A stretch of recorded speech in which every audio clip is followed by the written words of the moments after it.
sauf un rapport, mais plutôt un discours militant d'un homme qui croit apprendre au peuple congolais et aux députés que nous sommes quel est le bien et quel est le mal.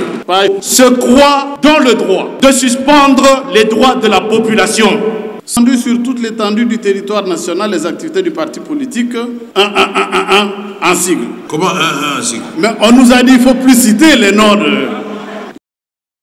Mise en place depuis le 10 janvier 2011 en remplacement à la Haute Autorité de Médias, c'est pour la toute première fois que le Conseil supérieur de l'audiovisuel et de la communication présente son rapport annuel devant la représentation nationale ce vendredi 6 juin 2025, conformément à l'article 232 du règlement intérieur de l'Assemblée nationale.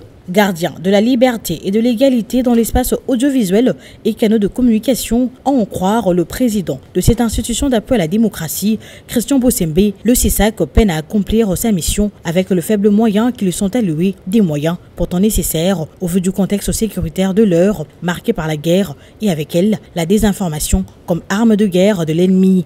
Je me lève non pas pour juger, ni pour condamner, mais pour interpeller. Car l'histoire retiendra que nous avons vu, que nous avons su, mais que nous avons laissé faire. Cela fait plus de 30 ans que notre nation vit dans la peur, dans la désolation, dans une fracture profonde de son âme collective. Et pendant ce temps, dans les réseaux sociaux, dans nos émissions, dans nos plateaux de télévision, dans nos chansons, dans nos sketchs, on rit, on se moque, on rigole, on relativise la douleur, on ridiculise les morts. Où est passée notre conscience collective?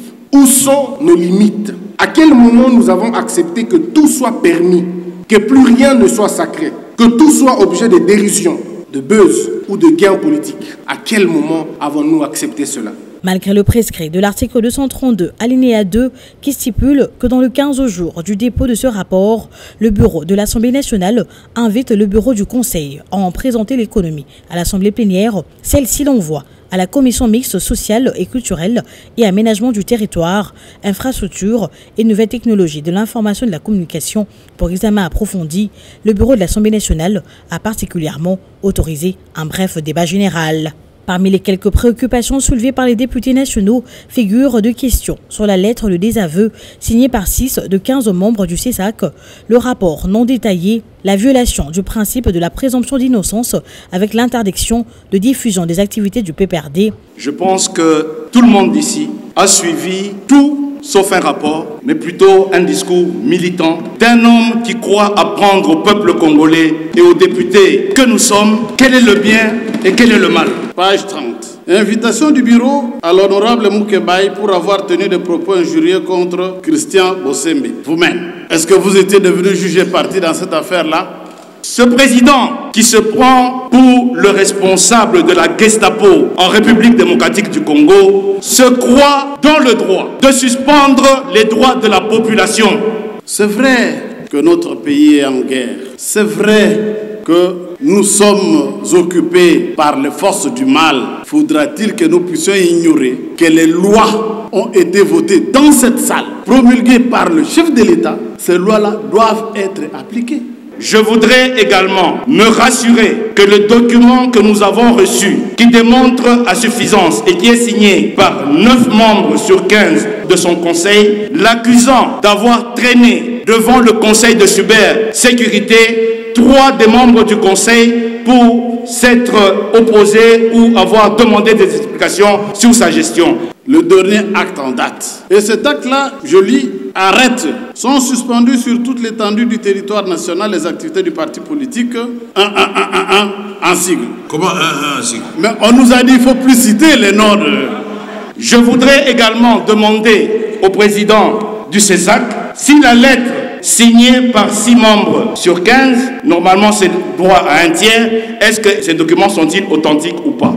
Répondant aux questions des élus du peuple, Christian Bossembe, tout en faisant sien le remarque de députés nationaux, renseigne que son intention est avant tout de sauvegarder la dignité et l'unité nationale. Le président du CESAC clarifie ceci. Son institution n'a jamais interdit les médias de réfléchir sur Joseph Kabila, mais plutôt aux membres du PPRD, mais plutôt aux membres du parti de l'ancien chef de l'État de se présenter en tant que tel.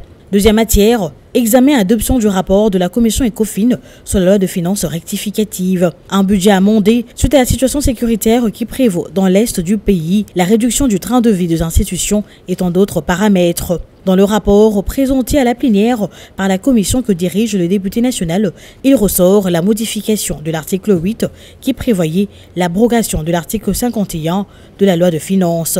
Dans l'optique d'améliorer les finances publiques, près d'une quarantaine de recommandations ont été faites.